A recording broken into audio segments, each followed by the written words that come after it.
this is Caroline and I'm coming to you live from Sydney, and I'm actually about to head off to my high school reunion today, and I just thought I'd shoot you this quick video before I run off. You might be able to hear the storm in the background, so sorry about that. There's a bit of a crazy storm going on.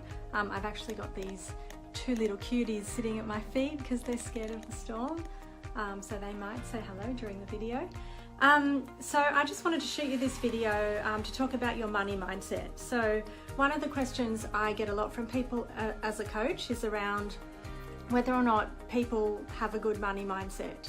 And if you're not sure what this means, I'm just going to give you a quick briefing about it, because one of the misconceptions that I hear about a lot is people think that if they can resonate with concepts like abundance, then it means they have a good money mindset.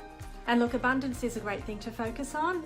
It's great to, be ambitious and have goals and think about concepts that make you feel good, but that doesn't necessarily mean that you've got a great mindset around money. So when we talk about money, I really like to get into the specifics. So when I'm coaching my clients, we don't talk about things like abundance, we actually talk about the different types of money. And so today I just want to give you a quick intro into 6 types of money that I actually focus on. And then later this week, I will go into each of these types of money in more detail. So the first type of money is savings. So this is around whether you can save money, whether you've ever been able to save money, and how you feel when you think about savings.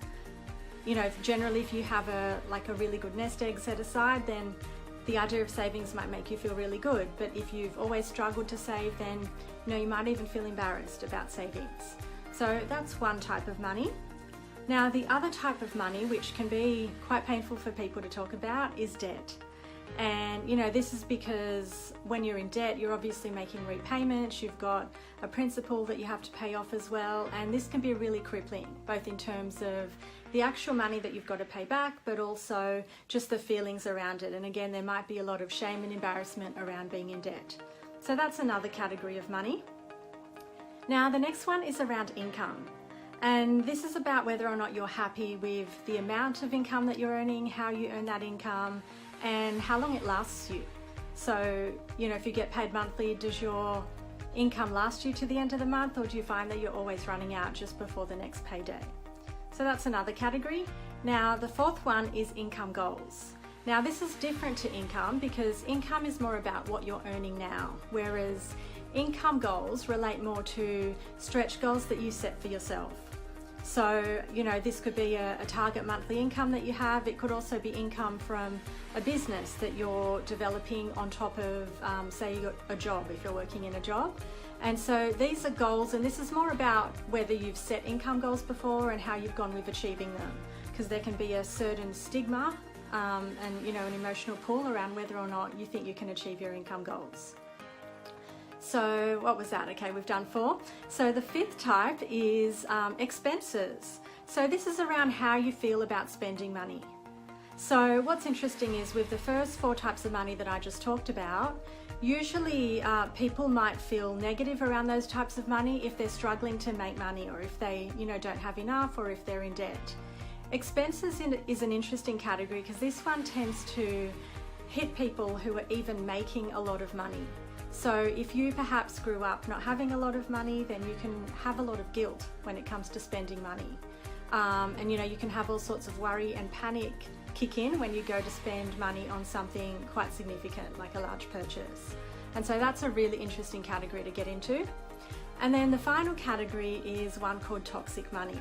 And this doesn't apply to a lot of people, but toxic money is basically where you're getting some form of income or payment, but there's some kind of battle or negativity around it.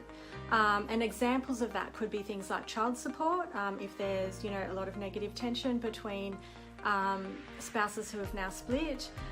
Also sometimes when people fight over things like will settlements and there's disagreements amongst perhaps siblings or family members, they're all forms of toxic money. So as I said, I just wanted to give you a quick highlight about 6 very specific types of money. And over the next week, I'm going to go into each one of those in detail. And the objective here is for you to think about what your relationship with money is like. And the way that you answer that is to go through those 6 types of money and to sort of rate yourself on how you think you're doing in each of those areas. And if you can give yourself a big tick in all 6 areas, then I would say you have a great money mindset. But if you're struggling in a couple of those or even all of them, then stay tuned. I'm going to be doing a lot more videos about your money mindset, and yeah, I will see you in the next one. So have a great night, and I will see you soon.